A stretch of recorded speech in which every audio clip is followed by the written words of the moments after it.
Je suis Clotilde Dussoulier et vous écoutez l'épisode 171 de Change ma vie. Ceci n'est pas un problème à résoudre.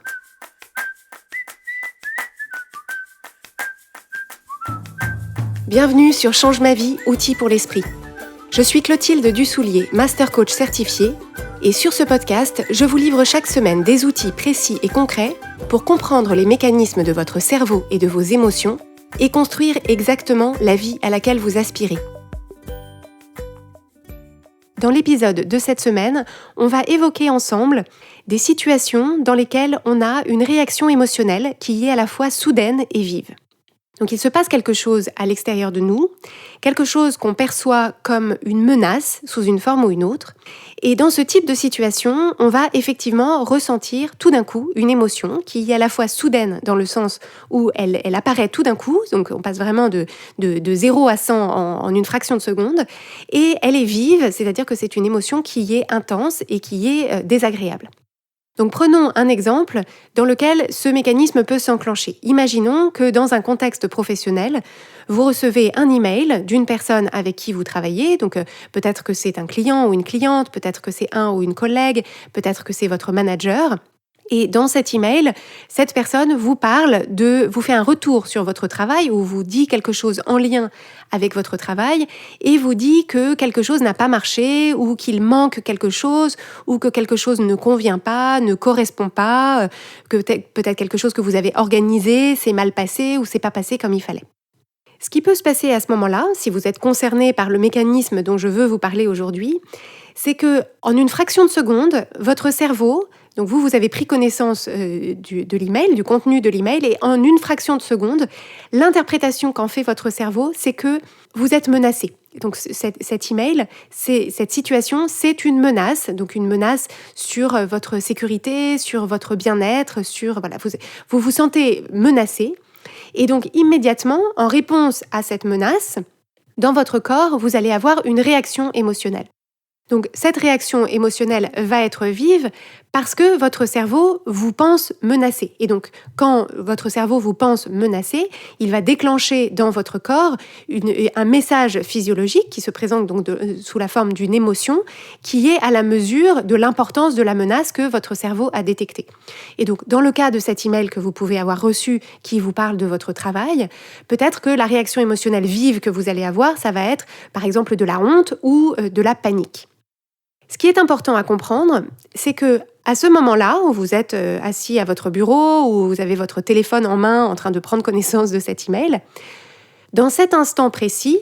le seul problème qui existe pour vous, le seul problème, c'est ce ressenti émotionnel. La seule réalité de cette menace que votre cerveau a perçue, c'est l'émotion que vous ressentez, le changement physiologique de votre corps en réponse à cette émotion. Donc, quand on reçoit cet email, quand cet email s'affiche sur l'écran de notre ordinateur ou de notre téléphone, ce sont juste des pixels. C'est juste de la lumière sur un écran.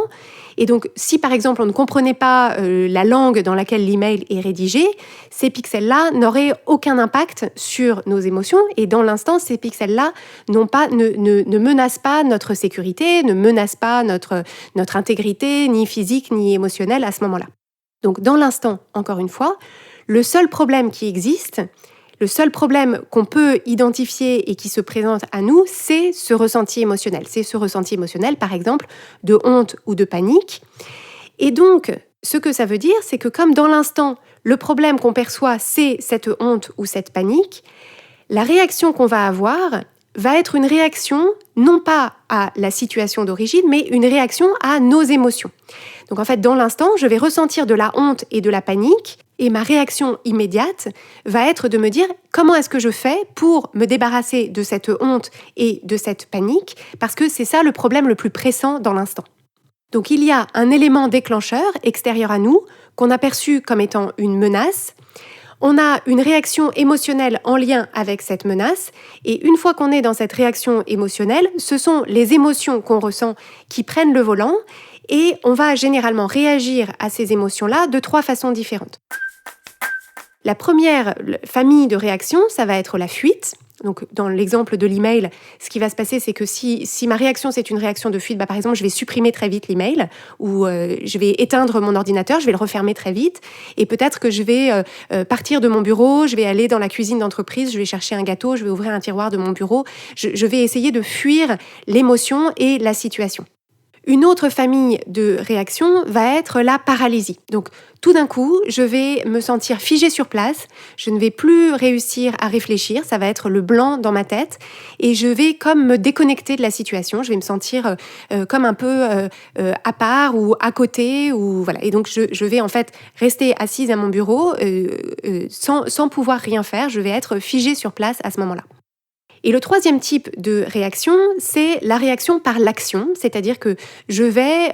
réagir en agissant pour éliminer ce que je perçois comme étant une menace. Donc dans l'exemple d'un email reçu, ce à quoi ça va ressembler, c'est que je vais répondre très rapidement, je vais soit me justifier, soit renvoyer la balle, soit rejeter la faute. Et donc ce que je vais faire ce faisant, c'est qu'en fait je vais contre-attaquer, donc je vais être en mode défensif. Ce que j'ai perçu comme étant une menace, je vais renvoyer une énergie plutôt de contre-agression, d'agression ou de contre-agression. Et donc à ce moment-là, je me mets en mode conflit, qui va plutôt avoir tendance à accentuer les conditions de mon stress. Parce que si, suite à un retour qu'on m'a fait sur mon travail, je contre-attaque, je renvoie la balle, je réponds avec un email réactif écrit très vite, c'est à ce moment-là que je nourris une logique dans laquelle on va en retour me renvoyer la balle, charger encore plus ma responsabilité, etc. Et donc, j'ai plutôt favorisé le type de situation qui créait ma réaction de stress au départ. Cette réaction en mode défensif et action peut aussi se tourner non pas vers les personnes qui sont en face de nous, mais plutôt vers la situation elle-même. Et en fait, ce que ça va me conduire à faire dans ma réaction à mes émotions, c'est que je vais essayer de chercher des solutions très rapidement, des solutions de court terme, pour essayer le plus rapidement possible d'éliminer la menace. Donc, ce qui va se passer si j'ai reçu un email qui me dit, voilà, dans tel truc que tu as préparé, tel dossier que tu as monté, telle présentation que tu as faite, tel élément que tu as envoyé à un client, il manquait ci, il manquait ça s'est pas bien passé, ça n'a pas marché, quand on essaye de faire tel truc, ça marche pas, etc. Donc, on m'a envoyé ces informations-là et moi, très rapidement, je vais essayer de trouver des solutions tout de suite. Donc, je vais essayer de corriger le problème très rapidement, je vais essayer d'envoyer très rapidement un email pour rassurer, pour communiquer. Je vais essayer très vite de retrouver le fichier, de le corriger, je vais appeler le client, etc. Donc, je vais avoir des actions un peu en mode panique, des actions très rapides de court terme. Et le problème de ces actions que je vais entreprendre de façon rapide avec une vision de court terme, c'est qu'elles sont inspirées par la panique et l'urgence. Et quand je suis en mode panique et urgence, en réalité, j'ai une sorte de vision tunnel. Et comme j'ai une vision tunnel, je me coupe de mes ressources de réflexion. Je suis dans la précipitation, donc j'ai plus de possibilités de faire de nouvelles erreurs qui viennent s'ajouter aux précédentes. Et en tout cas, je ne me donne pas l'opportunité de me poser les bonnes questions, de reprendre de la perspective. Et donc, ce que je favorise, c'est une réaction qui est au mieux inefficace, c'est-à-dire au mieux ça ne sert à rien, mais au pire je peux empirer la situation parce que par exemple j'ai appelé le client avant d'avoir toutes les informations sur ce qui s'était vraiment passé et donc j'envoie le signal, j'envoie un signal de panique, peut-être je vais donner à nouveau une information au client ou à la cliente qui sera encore erronée parce que j'ai pas pris le temps de prendre toutes les informations, etc. Et donc je risque en fait de creuser un peu plus le trou de la situation. Donc je vous ai peint le tableau du mécanisme qui s'enclenche pour beaucoup d'entre nous quand il se passe quelque chose à l'extérieur de nous qui est un élément qui nous semble stressant, dans le sens stress, menace à notre sécurité, notre bien-être, une menace immédiate. C'est de ça qu'on parle quand on parle de stress, c'est quand on a un élément extérieur dont on perçoit qu'il vient nous mettre en danger. Et comprendre ce mécanisme émotionnel et notre réaction à nos émotions, c'est la clé pour pouvoir séparer la façon dont on gère notre réaction émotionnelle à ce qui s'est passé, d'une part, et d'autre part, la façon dont on gère les éléments extérieurs, la situation extérieure autour de laquelle ces mécanismes émotionnels se sont enclenchés. Donc l'idée, c'est de vraiment faire la part des choses. Il y a ce qui s'est passé à l'extérieur de moi, qui est, par exemple, dans cette situation professionnelle, peut-être qu'il y a un problème, peut-être qu'il y a un problème dans le dossier que j'ai monté, dans les informations qui ont été transmises aux clients, dans le travail que j'ai fait. Donc, peut-être qu'il y a effectivement un problème extérieur à résoudre, mais ce problème extérieur à résoudre, je ne vais pas pouvoir le régler tant que je n'aurai pas résolu le problème intérieur qui est ma réaction de stress, ma réaction émotionnelle à cette situation extérieure qui m'empêche d'accéder à toutes mes ressources pour trouver des solutions à ce problème extérieur. Parce que paradoxalement, dans la plupart des situations du quotidien qui nous semblent stressantes, auxquelles on a une réaction de stress, en réalité, notre réaction de stress est l'obstacle principal à la gestion efficace, judicieuse et durable des éléments extérieurs qu'on a pris comme une menace. Donc je vais vous le répéter pour que ce soit vraiment clair. Dans la plupart de nos situations du quotidien, et en ça, je mets de côté les situations dans lesquelles notre sécurité physique pourrait être menacée, c'est-à-dire dans les situations dans lesquelles on courrait un danger physique immédiat, parce que ça, c'est un sujet tout à fait à part. Mais dans la plupart de nos situations du quotidien où nous ressentons cette réaction de stress,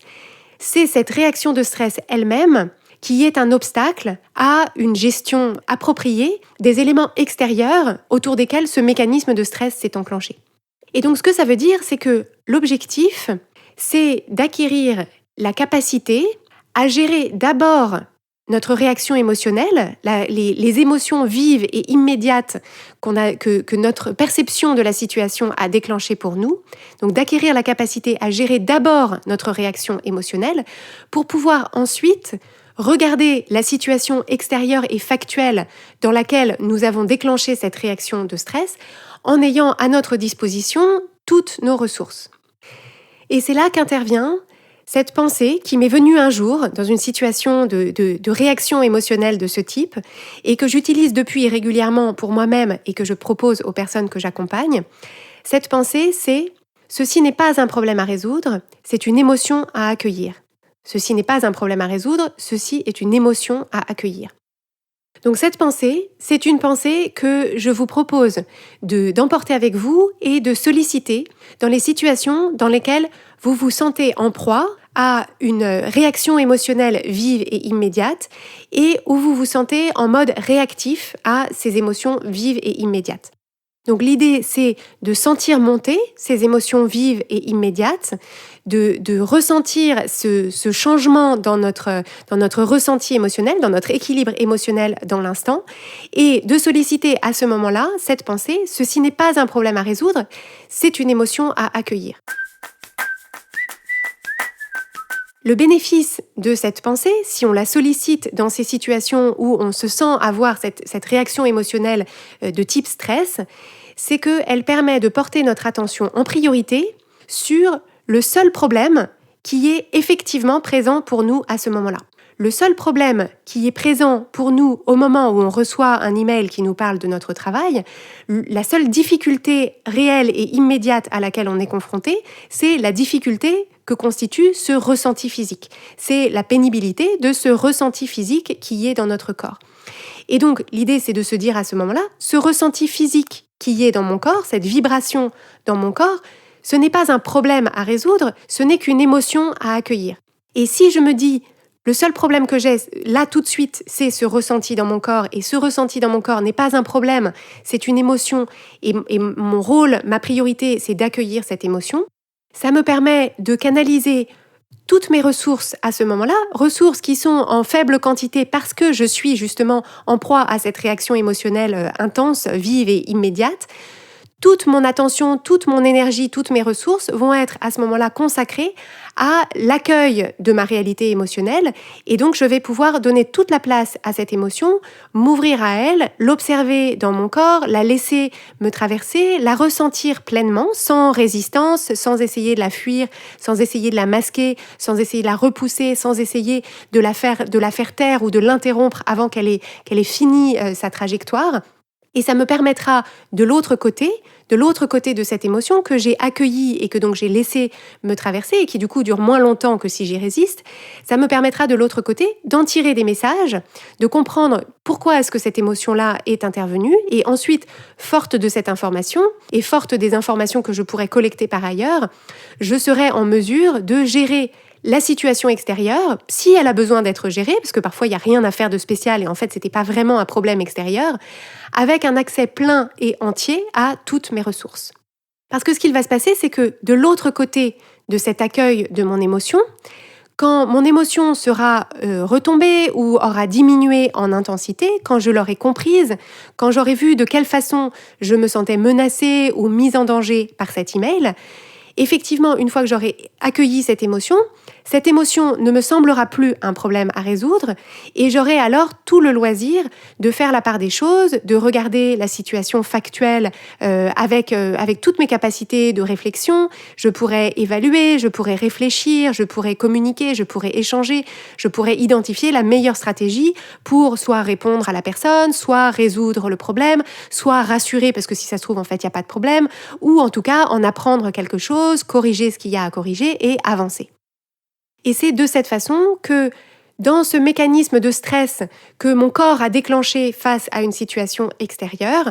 c'est en me proposant de gérer d'abord ma réaction émotionnelle, qui n'est pas un problème à résoudre, mais simplement une émotion à accueillir.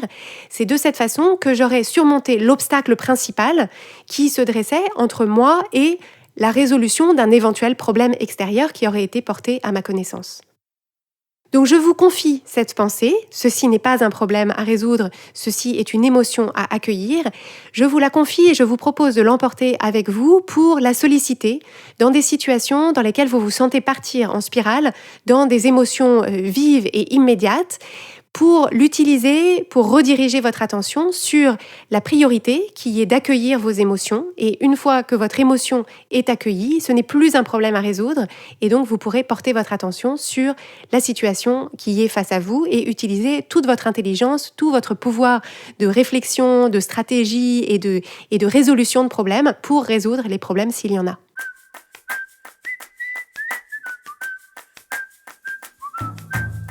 Pour ne manquer aucun épisode de Change ma vie, abonnez-vous au podcast sur la plateforme de votre choix. N'hésitez pas à laisser un avis et à partager le podcast avec les gens que vous aimez, c'est le meilleur moyen de le soutenir. Inscrivez-vous gratuitement sur changemavie.com/inscription pour recevoir des outils exclusifs et des messages inspirants directement par email. Et si vous voulez aller plus loin dans la mise en pratique des outils que je vous présente sur Change ma vie, c'est exactement notre métier en tant que coach de vie de vous accompagner. Le programme de coaching que nous proposons est fait sur mesure pour les femmes qui travaillent, qui ont des enfants et qui ont du mal à trouver leur épanouissement au milieu de tous ces rôles qu'elles jouent. Pour en savoir plus et déposer votre demande, rendez-vous dès aujourd'hui sur changemavie.com/coaching. Nous avons hâte d'échanger avec vous.